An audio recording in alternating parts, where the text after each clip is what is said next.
एकादशी की व्रत कथा और उसका महात्म का आपको वर्णन करते हैं। ओम नमो भगवते वासुदेवाय नमः। ओम नमो भगवते वासुदेवाय नमः। ओम नमो भगवते वासुदेवाय नमः।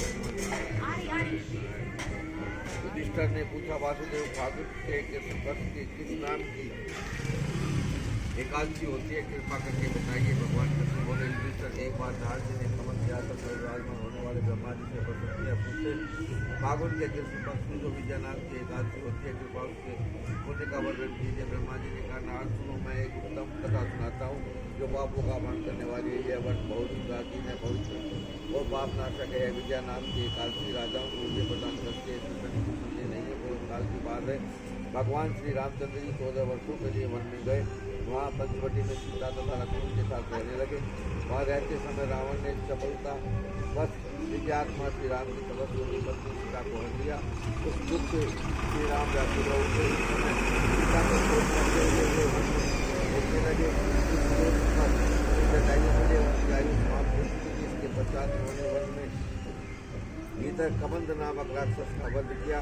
जिस सुग्रीव के साथ उनकी मित्रता हुई, तत्पश्चात श्री राम के लिए पांडवों की सेना एकत्रित हुई। हनुमान जी ने लंका में उद्यान जाकर सीता जी का दर्शन किया और उन्हें श्री राम का चिन्ह स्वरूप मुद्री का प्रदान की। यह उन्होंने महान पुरुषार्थ का काम किया था। वहाँ से लौटकर वे श्री रामचंद्र जी से मिले और लंका का सारा समाचार उनसे निवेदन किया। हनुमान जी की बात सुनकर श्री राम ने सुग्रीव की अनुमति से लंका का प्रस्थान करने का विचार किया और समुद्र किनारे पहुंचकर उन्होंने लक्ष्मण से कहा, सुमित्रानंदन, किस पुण्य से ही समुद्र को पार किया जा सकता है? यह अत्यंत अगाध और भयंकर जन जंतुओं से भरा हुआ है। मुझे ऐसा कोई उपाय नहीं दिखाई देता जिससे इसकी सुगमता से पार किया जा सके। लक्ष्मण बोले, महाराज, आप ही आदि देव और पुराण पुरुषोत्तम है, आपसे क्या छिपा है? यहाँ द्वीप के भीतर बकदालभ्य नामक मुनि रहते हैं। वहाँ से आधे योजन की दूरी पर उनका आश्रम है। रघुनंदन उस प्राचीन मुनीश्वर के पास जाकर उन्हीं से इसका उपाय पूछिए। लक्ष्मण की अत्यंत सुंदर बात सुनकर श्री रामचंद्र जी महामुनि बकदालभ्य से मिलने के लिए गए। वहाँ पहुंचकर उन्होंने मस्तक झुकाकर मुनि को प्रणाम किया। मुनि उनको देखते ही पहचान गए कि ये पुराण पुरुषोत्तम श्री राम है, जो किसी कारणवश मानव शरीर में अवतीर्ण हुए हैं। उनके आने से महर्षि की बड़ी प्रसन्नता हुई। उन्होंने पूछा, श्री राम आपका कैसे यहाँ हुआ? श्री राम बोले कि ब्रह्मण, आपसे कृपा से राक्षसों सहित लंका को जीतने के लिए सेना साथ समुद्र के किनारे आया हूँ और अब जिस प्रकार समुद्र पार किया जा सके वह उपाय बताइए, मुझ पर कृपा कीजिए। बकदालभ्य ने कहा कि श्री राम, फागुन के कृष्ण पक्ष में जो विजय नाम की एकादशी होती है, उसका व्रत करने से आपकी विजय होगी। निश्चय ही आप अपनी वानर सेना के साथ समुद्र को पार कर लेंगे। राजन, इस व्रत की फलदायक सुनिए। 10वीं का दिन आने पर एक कलश स्थापित करें। चांदी अथवा मिट्टी का भी हो सकता है। उस कलश को जल से भरकर उसमें पल्लव डाल दें। उसके ऊपर भगवान नारायण के स्वर्ण में विग्रह की स्थापना करें। फिर एकादशी के दिन प्रातःकाल स्नान करें। कलश को पुनः स्थिरता पूर्वक स्थापित करें। माला चंदन वायु नारियल आदि के द्वारा विशेष रूप से उनका पूजन करें। कलश के ऊपर सप्त धान्य और जो रखें गंध धूप दीप और भांति भांति के नैवेद्य से पूजन करें। कलश के सामने बैठ कर सारा दिन कथा वार्ता आदि के द्वारा व्यतीत करें तथा रात में भी वह जागरण करें।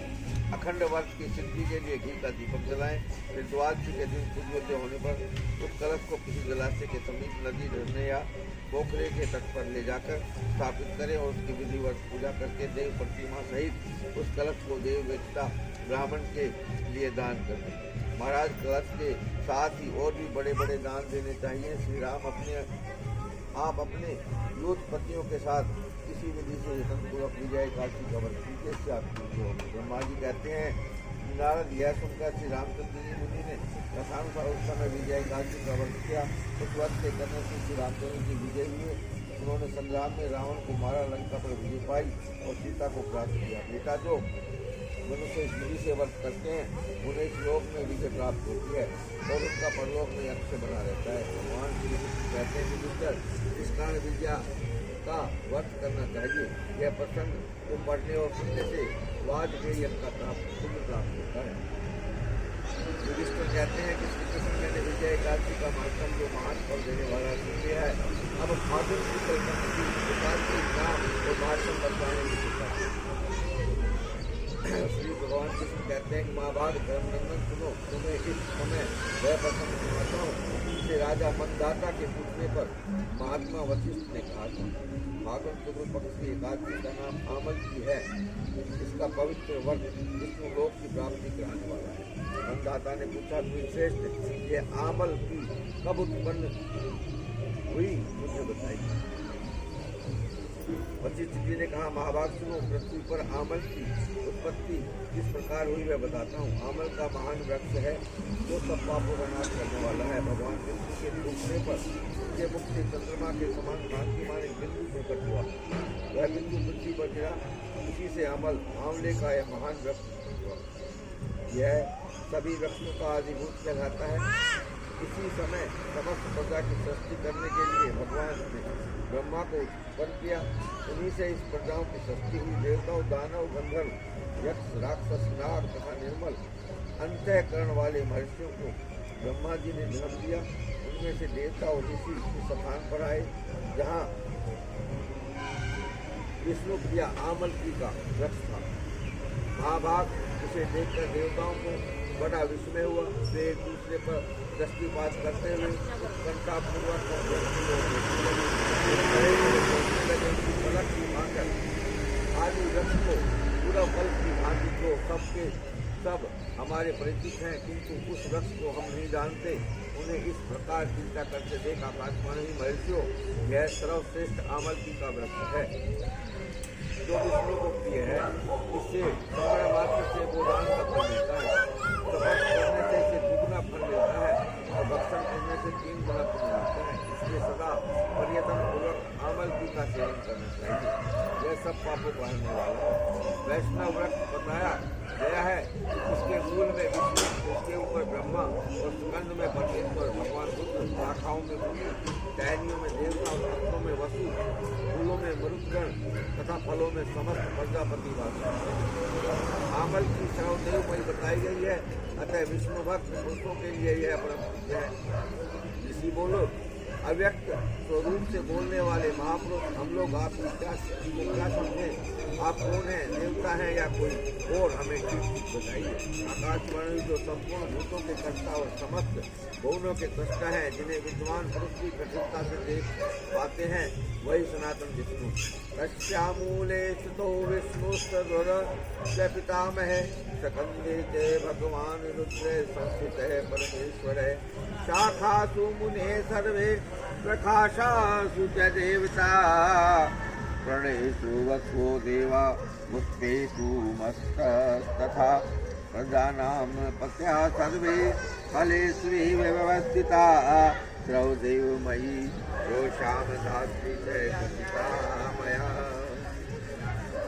देवादिदेव भगवान विष्णु का कथन सुनकर उन ब्रह्म कुमार महर्षियों ने नेत्र आश्चर्य से चकित हो उठे।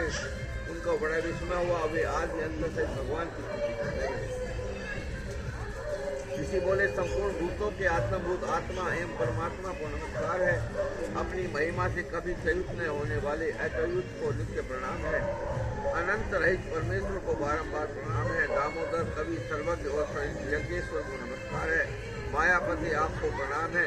आप विश्व के स्वामी हैं, आपको नमस्कार है। ऋषियों के इस प्रकार स्तुति करने पर भगवान श्री हरि संतुष्ट हुए और बोले, महर्षि तुम्हें कौन सा अभिष्ट वरदान? ऋषि बोले, भगवान यदि आप संतुष्ट हैं तो हम लोगों के हित के लिए कोई ऐसा वर बताइए जो स्वर्ग और मोक्ष के फल प्रदान करने वाला हो।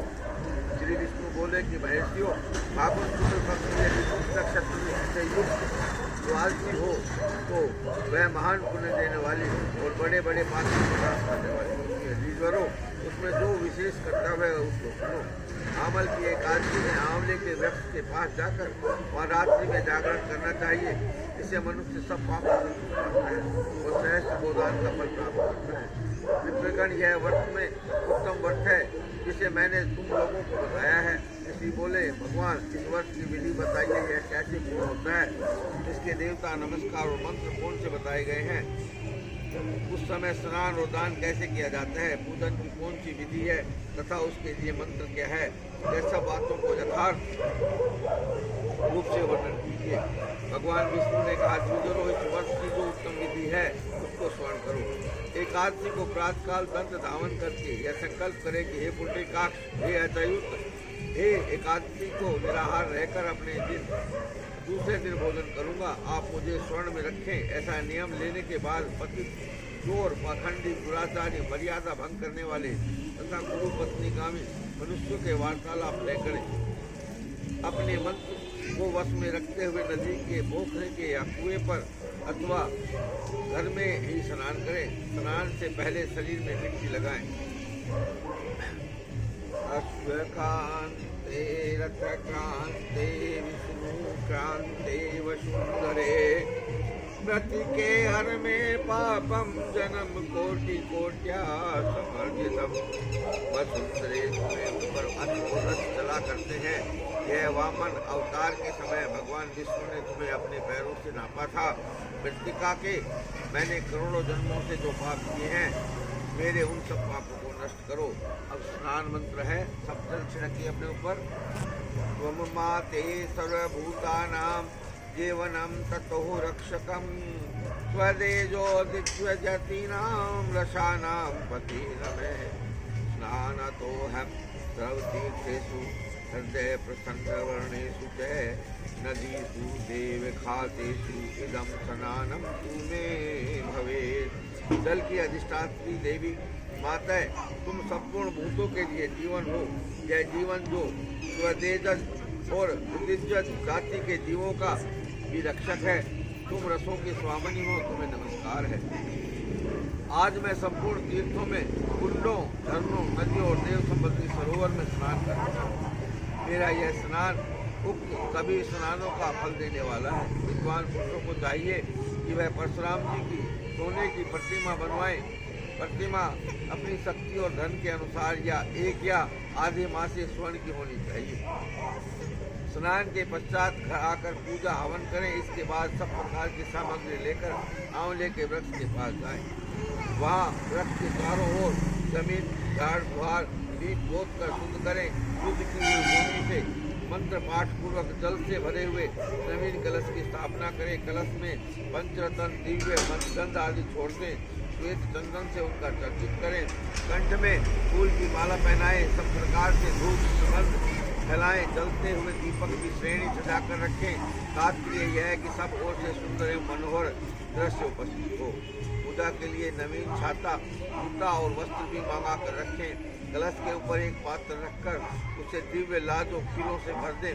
फिर उसे ऊपर स्वर्ण में परशुराम जी की स्थापना करें।